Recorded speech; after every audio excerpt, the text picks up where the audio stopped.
Masiqhubekeni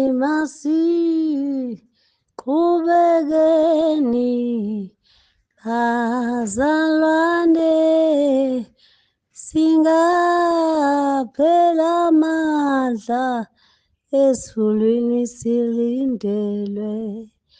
Haleluya, haleluya. Ngiyanibingelela egameni likaJesu Kristu inkosi ebusayo kuze kube phakade. Namhlanje ngicela nje ukudlulisa lo mlayezo egameni likaJesu Kristu waseNazaretha. Kuyasinda bazalwane mase kukuningi. Uma ungcwele ethi edlulisa wangadlulisa. Nkosi yami ngicela ukudlulisa imilayezo. Ngivezelwe abazalwane abangabafundisi bathi umoya ongcwele abaphendukele kuye, ngoba bakhona abafundisi abangabizwanga uye kodwa bayibize bona. Sekunjalo-ke abaphendukele kuye. Akhona amabandla angabizwanga uye kodwa ayibizile wona. Uthi sekunjalo abaphendukele kuye. Bonke abantu uthi amabahambe ekukhanyeni kwenkosi. Inkosi yami uyaveza ukuthi abazalwane abafundisi kakhulu kulesi khathi ibona abasenkingeni kakhulu, ngoba ubabeke ngoba bathembile laba ababekile futhi bakhulume iqiniso ebantwini, batshela abantu indlela yokuya embusweni wezulu, bangatshela abantu iy'ndaba zabo, bangatshela abantu inyama yabo nemizwa yabo, kodwa abadlulise uNkulunkulu afuna ukuthi abantu bakwazi ukuze abantu bangaduki endleleni yakhe. Bazalwane, kukhona ukushumayela, kuyashunyayelwa emhlabeni, kodwa kukhona abantu basindiswa kodwa bengalazi iqiniso. Ngithi-ke izwi lenkosi niyakulazi iqiniso, neqiniso liyakunikhulula. Lesi sikhathi-ke bazalwane, abafundisi ababekiwe uNkulunkulu uyanxusa ukuthi abakhulume iqiniso, bazise abantu iqiniso. Kungabi bikho Nkosi umuntu ozosala ngenxa yokungalazi iqiniso, kodwa wena ububekiwe phambi kwabantu ukuthi khuluma iqiniso. Wena usukhuluma zakho iy'ndaba, wavikela imizwa yakho, wavikela obona ngathi kuzokulahlekela. Kulesi sikhathi uNkulunkulu uthi abantu abazi iqiniso. Nalabo abangabizwanga uNkulunkulu abayibuyisele kuye, bathobe, bakhulume noNkulunkulu, bafune ubuso bakhe, bazehlise, bathobe, babuze ukuthi bangobani. Kuyabiza mzalwane ukuthi ukubuyela eNkulunkulu ubuze ukuthi Nkosi ngingubani ngoba ngidinga wena. uNkulunkulu akakaze awaqamba amanga. Uma ethi asimfune kusenesikhathi simfumane, ngoba sikhona isikhathi lapho esizomfuna khona singasamtholi. Kulesi sikhathi uNkulunkulu umoya ongcwele uveze umusa ukuthi abantu ababuyele kuye. Uthi babuyele kuye, uzonginika umhlabelo uthi babuyise Nkosi, babuyise Nkosi, babuyise Nkosi. Ababuyele kuNkulunkulu abantu, noma ngabe sebebona besebenze kangakanani ngokwamandla abo, kodwa umoya ongcwele uma ungajabule ngabo, ake siy'buyisele eNkulunkulu. Noma ngabe siyazi ukuthi senza kahle thina ngokwethu, kodwa ake uphenduke mzalwane, ukuzehlise uthi Nkosi, angizazi ukuthi ngubani, ngicela ukwaziswa nguwe. uNkulunkulu uyawenza umusa, akwazise, aze akwazise nangey'ndlela okumele uhambe ngazo. Kungathuleki nje bazalwane, uhambe ngamandla akho. Ake sidinge amandla kaNkulunkulu, sidinga amandla kamoya ongcwele ukuthi kube yiwo asidayirekthayo. Even uzokhuluma, umoya ongcwele akakwazisi into ozokhuluma ngayo. Ake ingakhulumi wena, kungakhulumi okufundile nokutadishile ukuze uprepare-rele leyo ntshumayelo, kodwa unxusa umoya ongcwele kulesi khathi. Ake sibuyele kuye noma ngabe sizizwa si-powerful kangakanani, Kodwa-ke sithi nje Nkosi sifuna wena. Nkosi sidinga ukuzwa kwakho ukukhuluma. uNkulunkulu awudala okusha kithi, ngoba lithi izwi leNkosi baningi ababiziwe, kodwa abakhethiwe bancane. Nkosi yami Jesu, uNkulunkulu umsasenze kahle sisayibuyisela kuye. Mzalwane wami ngithanda ukusho ukuthi kumnandi ukuhamba naye, uhlale naye, ulale naye. Akangakuniki ithuba, kube wuye nje okhulumayo, akwazise okuzokwenzeka nokumele ukwenze. Ake siy'buyisele kuye ukuze sazi okuyintando yakhe. Sazi ukuthi abantu masingabafundisi siyobafida ini, ngoba kunombuzo othi uma uwumfundisi ubasaphi abantu obaholayo. Ngiyavezelwa bazalwane ukuthi kunabazalwane abaziwe bedumile phambilini beshumayela, sizwe into abayishumayelayo. Uma uNgcwele uyangibuza ukuthi yena labo bafundisi sisho kanjani ukuthi bayawungena umbuso wezulu beshiya amabandla abawaholayo engalunganga eyizwe. Ngoba phela kufuneka uma uhola ibandla libe yilento wena oyiyo. Awukwazi ukuyongena embusweni kaNkulunkulu kodwa abantu ade ubahola bona bengeke bawubone umbuso. Ake silweleni iqiniso bazalwane, ake sithi noma sihluleka endleleni kodwa iqiniso lona sibe silikhulumile.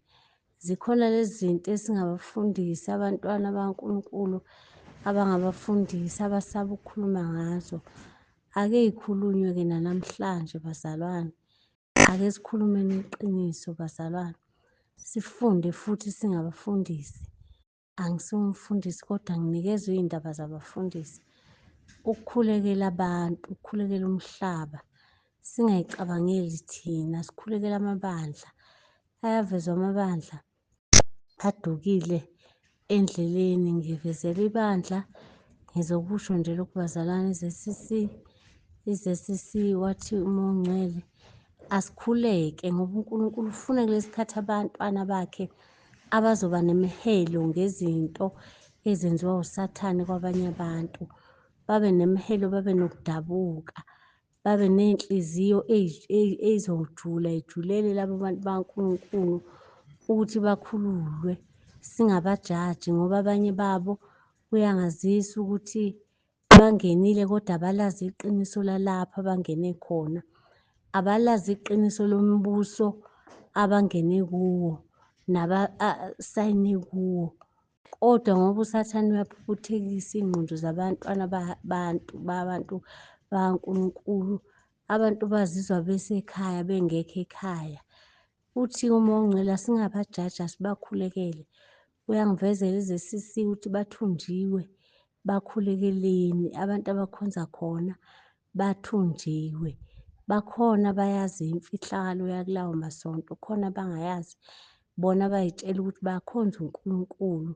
Noma selibekiwe lelo gama lomuntu ubezwe bethi sikhonza uNkulunkulu ngoba usathane uphuphuthekisile iy'ngqondo zabo. Angivezele ibandla lakaShembe, angivezele aze aveze ukuthi kahle kahle bagcwele kakhulu emahhositela abantu abathanda uShembe nabakhonza uShembe. Angitshela ukuthi umuntu okhonza uShembe ngizoyichaza kanjani, u-possessed, ngoba wangitshengisa bona ukuthi banomoya obangenayo, ba-possessed. Angazi bazalwane nami ngibona umuntu uma e-possessed kungathi ungeniwe mawukuthi uke wabona umuntu e-manifest amadimoni kuye.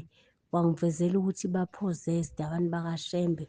Asibakhulekele, akashongo ukuthi sibajaje, wathi sibakhulekele bakhululwe ngoba nabo bangabakhe. Wangivezela ibandla i-Revelation Army. Angazi abazalwane bayayazi yini. Mayipendwa iyake ipendwe njengesonto lakaBaba uMasango. I-Revelation Army enokuphatha iy'gubhu zamanzi ezi-blue nemikhonto emifishane. Ngathi leli akusilo ibandla lami leli, angilazi. Lelo bandla-ke selize lavezwa kawu-3 bazalwane. Akasho nalithi silijaje, uthi silikhulekele. Ufuna abantu bakhe bekhululiwe abadukile. Waveza ibandla engeke ngilisho ukuthi bandla lini, kodwa ungivezele indwangu e-green yeZayoni. Wangivezela indwangu e-green yeZayoni. Wangazisa ukuthi abantu abagqoka le ndwangu banomoya noma abanye bethi basindisiwe, kodwa le yunifomu ihamba nespirithi thizeni. Abantu bakhona babuye bakhonze yona indwangu uqobo. Angazi uma ngijula ngale ndaba yendwangu yeyunifomu yeZayoni. Angivezelwanga u-white, ngavezelwa u-green, kodwa umoya ongcwele wangazisa ngakho ukuthi abantu balana kumele baphume bakhonze yena ngeqiniso, bafune yena ngoba ngize ngiba nenkulumo nomunye wabo. Ngiyamazisa ukuthi uJesu uthi ake nishiye le ndwangu, ke nikhonze yena ngoba wuye umuntu odinga ukukhonzwa, wuye umuntu ongumqalisi nomphelelisi, wuye umuntu okhona noyokuba khona. Konke lokhu esikwenza kulo mhlaba ngeke kusisize ngalutho. Igama elinamandla phezu kwamagama onke igama likaJesu. Ngavezelwa ngokujula kwale ndwangu yeZayoni. Bazalwane, ngiyacela asijaji, kodwa umoya ongcwele ufuna abantu bakhe bekhululiwe, ngoba ngempela ngike ngayinothisa-ke indwangu eyeyunifomu ukuthi kahle kahle kugcina kukhonzwa yona le ndwangu. Kuningi-ke okwenzekalayo okuziyipirithi ngenxa yale ndwangu. Bazalwane, uNkulunkulu asisize, uNkulunkulu asisize. Ngavezelwa ukuthi umzalwane utshale iy'mbali ebaleni lakhe, ejaridini lakhe, egcekeni lakhe. Wayengihambisa ethi angibuze ukuthi lo mzalwane uyayazi yini lento ayitshalile ukuthi isho ukuthini. Ngithi uma ngimbuza lo mzalwane kutholakala ukuthi akazi kodwa uyitshalile. Umoya ongcwele uma esengichazela ngalezi iy'mbali, bazalwane asiqapheleni izinto esizenzayo, asiqapheleni kahle kahle. Uma ubheka uNkulunkulu akafuni lutho, ufuna yena yedwa, ufuna sikhonze yena yedwa, ufuna sibethele ngaye yena yedwa, ufuna sibiyele ngaye yena yedwa, ufuna igama lakhe kube yilo lodwa eliphakanyiswayo. Ziningi nje izinto bazalwane angivezela khona ey'nsukwini. Ungivezela ukuthi ubani, uthi kimina ubani owathi gqokani izinto ezimnyama emngcwabeni. Ngithi Nkosi yami lena-ke isikade ivezwa, kodwa manje futhi iyavezwa ukuthi ubani owathi gqokani izinto ezimnyama emngcwabeni. Ngelinye ilanga ngike ngavezelwa, ngangivezelwa ngathi kuvezwa eskrinini, kuvezwe izinto abantu bevezwe bemuve, umuntu avezwe emuve. Ngavezelwa umuntu owayegqoke izinto ezimnyama ezinhle, umuntu wesifazane egqoke isiketi ne-top enhle, wayesefake i-chain eqakaleni lakhe. Uma evezwa njengoba ngithi kwakuvezwa bese kuyadlula, kuvezwe kudlule. Uma evezwa lo sisi ogqoke kahle kodwa u-black, ngoba siyaye sithi black is beautiful, sithi all black or star black muhle. Nami ngingomunye owayesho kanjalo, ngangiwuthanda kodwa umoya ongcwele wangikhipha kuwo. Kwathi lo sisi uma evezwa wavele yabo umuntu uma ey'tshela engathi umuntu njengoba babevezwa bethi shwi shwi, wathi izinto wathi ubumnyama yizinto zethu, wadluliswa. Into akayikhuluma nje wayiqhenya, wayesethi ubumnyama yizinto zethu, wadluliswa. Kwavezwa ubhuti owayefaka ama-chain ebusweni, amacici ebusweni, nje ecwebezela nje ebusweni ecwebezela. Kwavezwa izinto ey'ningi nje bangcwele ezay'vezwa, abafana bafaka amacici, amantombazane izinto lezi uNkulunkulu athi akayifuni ezayiveza, kodwa ngilana-ke ekutheni uthi lo sisi ubumnyama into zabo. Namanje umoya ongcwele uyangibuza ukuthi ubani wathi emngcwabeni fakani izinto ezimnyama.